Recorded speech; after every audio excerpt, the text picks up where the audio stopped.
সুন্দর শট করলো, শট করে সামনের দিকে এগোনোর চেষ্টা করছে, লং শট, সুন্দর শট, সেই সাথে আবারও বিপজ্জনক, কিন্তু সুন্দর করে সোজা করলো কোকের গ্লাভসে।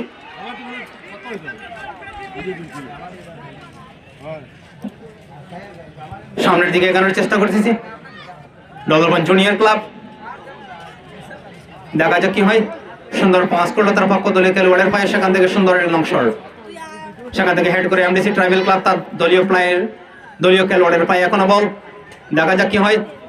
সুন্দরভাবে সামনের দিকে এগোনোর চেষ্টা করতেছে এমডিসি ট্রাইবেল ক্লাব, সেই সাথে চলে যায় সীমারেখার বাইরে, লং থ্রো করলো, সেই সাথে আউটের নির্দেশ খেলা পরিচালকের। শট করার জন্য প্রস্তুতি নিচ্ছে এমডিসি ট্রাইবেল ক্লাব। দ্বিতীয় সেমিফাইনালে এখন পর্যন্ত হাড্ডাহাড্ডি লড়াই করতেছে দুটি দল, দেখা যাক কি হয়। সেই সাথে অর্ধ খেলা শেষ হয়ে গেল, প্রায় প্রথমার্ধ শেষ করলো দুটি দল গোল শূন্য অবস্থায়। দেখা যাক দ্বিতীয়ার্ধের শুরুতে দুটি দল কি করে। প্রথমার্ধ শেষ করেছে দুটি দল গোল শূন্য অবস্থায়, আমরা দেখে নেব দ্বিতীয়ার্ধের শুরুতে তারা কি করতে পারে দল জয় ছিনিয়ে নেওয়ার লক্ষ্যে।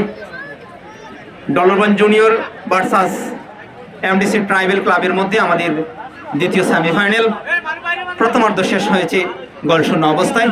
আমরা দেখে নেব দ্বিতীয়ার্ধের শুরুতে দুটি দল কি করে তাদের নিজস্ব জয় ছিনিয়ে নেওয়ার লক্ষ্যে। প্রথম সেমিফাইনালে